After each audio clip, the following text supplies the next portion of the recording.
Have you ever had one of those moments that just feels impossible? A coincidence so perfect, so unlikely, it kind of gives you chills and makes you wonder if it's a sign? Well, today we're diving into that strange and fascinating world of meaningful coincidences. And to really get what we're talking about, I've got to tell you this story. It's a true one, and it starts back in London, 1973, with none other than the actor Anthony Hopkins. So, Hopkins is getting ready for a new movie role in a film called The Girl from Petrovka. And, being the dedicated actor he is, he wants to read the original novel by George Pfeiffer to really get into the story. He hits the pavement, right? Spends the entire day going to every single bookshop he can find in London. But nothing. The book is out of print. There are 0 copies to be found anywhere. So he's totally defeated. He throws in the towel and heads to the subway to go home. He gets on the train, slumps into a seat, and just happens to glance over at an empty seat nearby. And sitting there is a book someone left behind. You're not going to believe this. He picks it up, and it is the exact book he'd been hunting for all day long. What are the odds, right? Just an incredible piece of luck.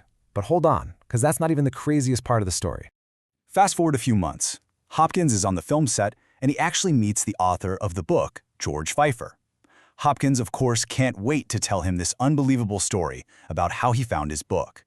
And the author, Pfeiffer, he just stares at him, completely astonished. He says, "No way." Turns out, that wasn't just any copy of the book. It was Pfeiffer's own personal copy, full of his own notes scribbled in the margins. He'd lent it to a friend, who then called him up totally mortified because he had lost it on the London subway. Okay, so what do we make of that? I mean, is that just a 1 in a billion fluke, a statistical miracle, or is something else going on here? Something more? Well, it turns out there's actually a name for stuff like this. These aren't just seen as random coincidences. There's a whole theory that tries to explain what's happening. It's called synchronicity. The term was coined by the legendary psychologist Carl Jung. He was fascinated by these moments, when what you're thinking or needing on the inside seems to just magically line up with an event on the outside, with no logical reason why. And this is where it gets really interesting. Jung didn't think these were just random. No way. He studied them and came to believe they were far too meaningful.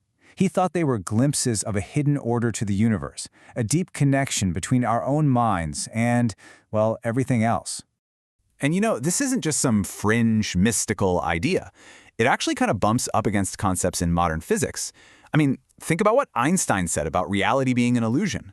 Quantum physics even shows that just by observing something, we can change it. Maybe synchronicity is just us getting a peek behind the curtain at that process. All right, so if the universe is trying to send us messages, what do they look like? Well, the theory breaks them down into 5 main types. Let's get into it. So you've got warnings telling you to stop, confirmations giving you a green light, prophecies about what's to come, manifestations of your own thoughts, and perfectly timed opportunities. First up, warning synchronicity. This is when it feels like everything is going wrong to stop you from doing something. Like, say you're about to buy a house, but on the way to sign the papers, your car won't start. Then you get stuck in a massive traffic jam. When you finally get there are cops at the neighbor's house. It's like the universe is screaming, "Stop, think about this." Then you have the complete opposite, confirming synchronicity. This is like a green light from the universe. You finally decide to take a big, scary leap and start a new project. The next day, you're feeling a little nervous about it, and 2 butterflies land on your hand while you overhear someone behind you say, "You made a good decision." It's that little nod that says, "Yep, you're on the right track." All right, now we get into the really mysterious stuff with prophetic synchronicity. These are like omens or symbols. Maybe you keep seeing the number 1111 everywhere, or you have a dream that feels incredibly real and significant. The message isn't always obvious. It's kind of like a riddle you have to solve. Number 4 is manifestation synchronicity, and this one will bake your noodle. This is when you think of something, and then it happens. You're thinking about an old friend you haven't talked to in a decade, and then you bump into them at the grocery store. It raises that wild question, did you just predict the future, or did your thought somehow make it happen?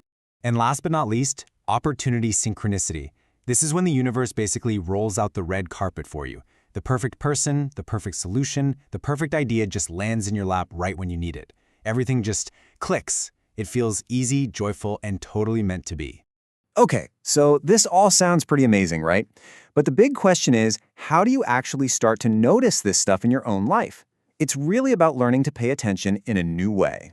It really boils down to 4 simple things. First, just pay attention. Notice the little weird things. Second, keep a journal. When a strange coincidence happens, write down what you were thinking and feeling just before. You'll start to see patterns. Third, shake up your routine. Drive a different way home. Try a new coffee shop. And finally, just be curious. Be open to the idea that maybe, just maybe, it's not all random.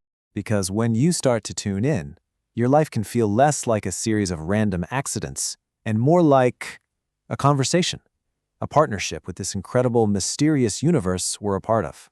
Think of it like this. Synchronicity is your own personal compass. It's not necessarily telling you exactly what to do, but it's pointing you in a direction, guiding you toward a path that feels more authentic, more you. So I'll leave you with this thought to chew on. Now that you know what to look for, what message has been out there just waiting for you to finally notice it?